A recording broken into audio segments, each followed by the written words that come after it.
Guys, കുറച്ച് ദിവസം മുന്നേ പാകിസ്ഥാൻ സൈനിക മേധാവി ജനറൽ അസീം മുനീർ ഇങ്ങനെ പറഞ്ഞിരുന്നു: നമ്മുടെ പൂർവികർ നാം ഹിന്ദുക്കളിൽ നിന്നും തികച്ചും വ്യത്യസ്തരാണെന്ന് വിശ്വസിച്ചിരുന്നു.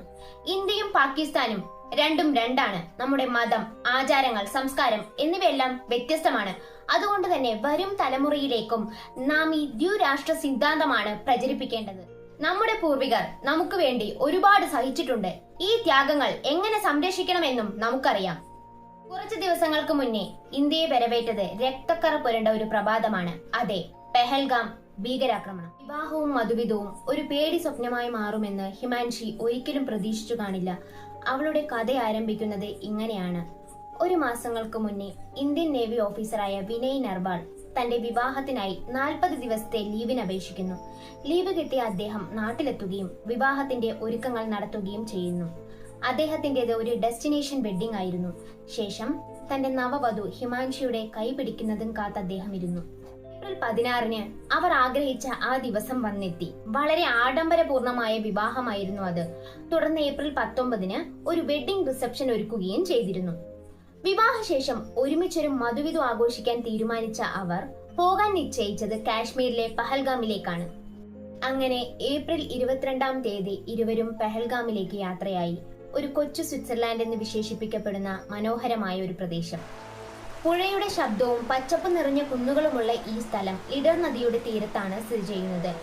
സമുദ്രനിരപ്പിൽ നിന്നും ഏകദേശം 7000 കിലോമീറ്റർ ഉയരത്തിലാണ് ഇത് സ്ഥിതി ചെയ്യുന്നത്. മാത്രമല്ല, ഇത് കാശ്മീരിലെ ഒരു പ്രധാനപ്പെട്ട ഹിൽ സ്റ്റേഷനും കൂടിയാണ്. ചുറ്റുമുള്ള പൈൻ മരങ്ങളും കറുത്ത കല്ലുകൾക്കിടയിലൂടെ ഒഴുകുന്ന വെള്ളച്ചാട്ടങ്ങളും ഇവിടെ സഞ്ചാരികളെ ആകർഷിക്കുന്നു. പലതരം സാഹസികത നിറഞ്ഞ ഗെയിമുകളും കാശ്മീരിന്റെ തനതായ സംസ്കാരം പ്രതിനിധീകരിക്കുന്ന ഭക്ഷണവും ലഭിക്കുന്ന തുറസായ ഒരു സ്ഥലം. ആ സ്ഥലത്തിന്റെ മനോഹാരിത കണ്ടാസ്വദിച്ച് തന്റെ കയ്യിലുള്ള ബേൽപൂരി കഴിക്കുകയായിരുന്നു ഹിമാൻഷി. തൊട്ടടുത്ത് നിന്നുകൊണ്ട് വിനയ് തന്റെ ഭാര്യയുടെ ഫോട്ടോ പകർത്തുകയും അവളുടെ സൗന്ദര്യം ആസ്വദിക്കുകയും ചെയ്യുകയായിരുന്നു. പെട്ടെന്നാണ് ഒരു വെടിയൊച്ചയുടെ ശബ്ദം അവർ കേട്ടത്. ആദ്യം ഒന്നും മനസ്സിലായില്ലെങ്കിലും പിന്നീട് ആ ശബ്ദം കേട്ടപ്പോൾ അതൊരു ഭീകരാക്രമണമാണെന്ന് മനസ്സിലാക്കി തൊട്ടടുത്തുള്ള ഒരു കടയുടെ പുറകുവശത്ത് അവർ ഒളിച്ചിരുന്നു. പെട്ടെന്നാണ് അയാൾ പ്രത്യക്ഷപ്പെട്ടത്. കാഴ്ചയിൽ സാധാരണക്കാരനാണെന്ന് തോന്നിക്കുന്ന ഒരാൾ. അയാൾ തന്റെ കയ്യിലുള്ള തോക്ക് വിനയ്ക്ക് നേരെ ചൂണ്ടി, "നീ ഒരു മുസൽമാനാണോ?" എന്ന് ചോദിച്ചു. ഭയന്ന് വിറച്ച വിനയ്ക്ക് ഒന്നും തന്നെ പറയാനായില്ല. അവൻ അറിയാമായിരുന്നു അവൻ ഒരിക്കലും രക്ഷപ്പെടാൻ സാധിക്കില്ലെന്ന്. വളരെ ദേഷ്യത്തോടെ തന്റെ കയ്യിലുണ്ടായിരുന്ന തോക്ക് അയാൾ വിനയുടെ നെറ്റിയിലേക്ക് ചേർത്തു പിടിച്ചു. എന്നിട്ട് "കാലിം" എന്ന് പറഞ്ഞു. അതെന്താണെന്ന് വിനയ്ക്ക് വ്യക്തമല്ലായിരുന്നു. താനൊരു ഹിന്ദുവാണെന്ന് പറഞ്ഞു തീരുന്നതിനു മുന്നേ അയാൾ വിനയുടെ നെറ്റിയിലേക്ക് നിറയൊഴിക്കുകയായിരുന്നു.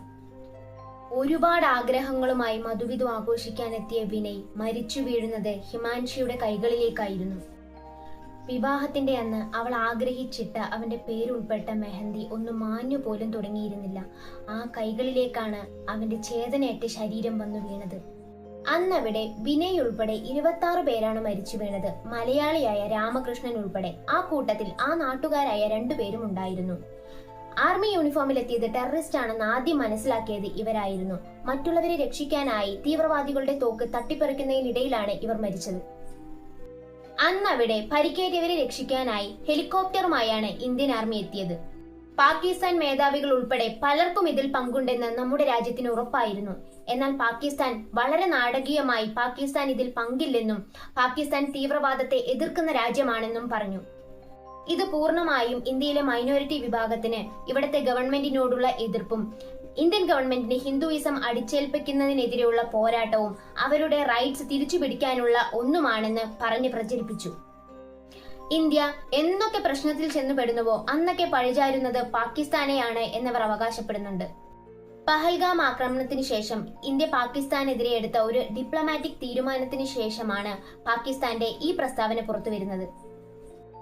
കുറച്ചു മണിക്കൂറുകൾക്ക് മുന്നേ പാകിസ്ഥാൻ എംബസിയിലേക്ക് ഒരു കേക്ക് പാർസലുമായി ഒരു യുവാവെത്തി.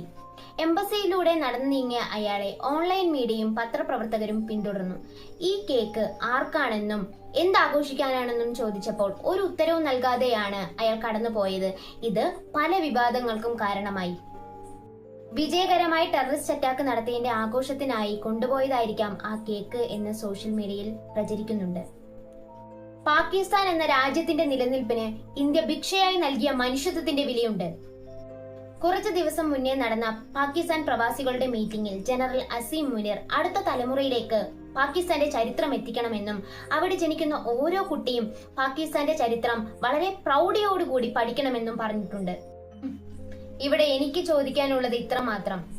രക്തം പുരണ്ട കൈകളും തീവ്രവാദത്തിന്റെ മുഖച്ഛായയുമല്ലാതെ പാകിസ്ഥാൻ ചരിത്രത്തിനും അവിടുത്തെ തലമുറകൾക്കും അഭിമാനിക്കാൻ മാത്രം മറ്റെന്താണുള്ളത്? ഒരുപക്ഷെ വരും തലമുറ തങ്ങളുടെ മാതൃരാജ്യത്തെ ഓർത്ത് ലജ്ജിക്കാതിരിക്കാൻ എന്തെങ്കിലും മാർഗമുണ്ടോ എന്ന് പാകിസ്ഥാൻ ചിന്തിക്കേണ്ട കാലം കഴിഞ്ഞിരിക്കുന്നു.